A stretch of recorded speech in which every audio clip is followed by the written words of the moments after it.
श्रीमद् भगवत गीता यथारूप।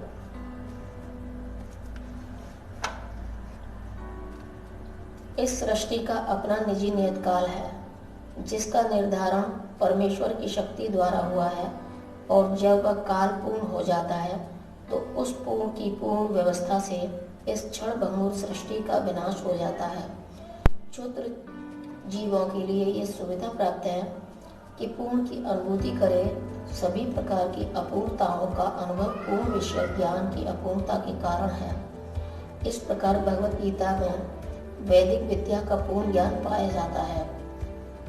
सारा वैदिक ज्ञान अमोघ यानी कि अच्युत है, और हिंदू इस ज्ञान को पूर्ण तथा अमोघ मानते हैं।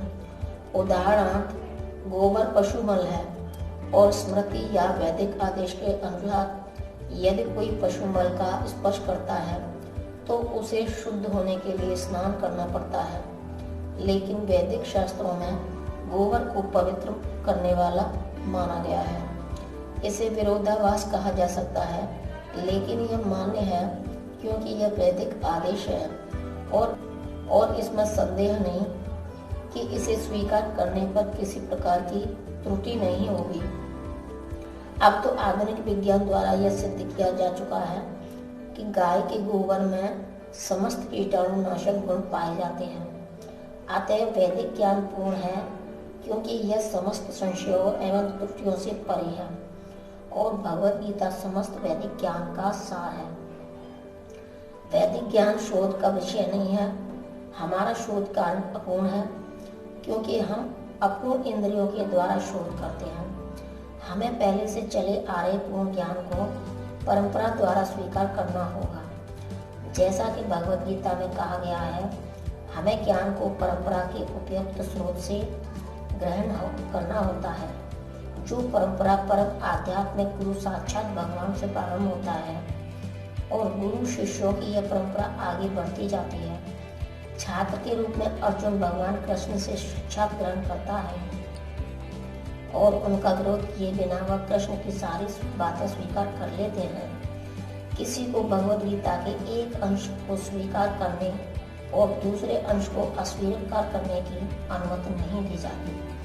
हमें भगवत गीता को बिना किसी प्रकार की टीका टिप्पणी, बिना घटाए बढ़ाए तथा विषय वस्तु में बिना किसी मनोकल्पना के स्वीकार करना चाहिए। गीता को वैदिक ज्ञान की सर्वाधिक पूर्ण प्रस्तुति समझना चाहिए। वैदिक ज्ञान दिव्य स्रोतों से प्राप्त होता है, और स्वयं भगवान ने पहला प्रवचन किया था।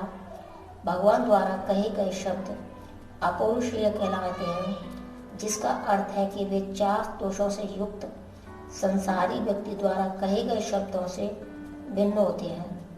संसारी पुरुष के दोष हैं, प्रथम वह त्रुटियां अवश्य करता है, द्वितीय वह अनिवार्य रूप से मोहग्रस्त होता है, तृतीय उसमें अन्यों को धोखा देने की प्रवृत्ति होती है, तथा चौथा वह अपूर्ण इंद्रियों के कारण सीमित होता है।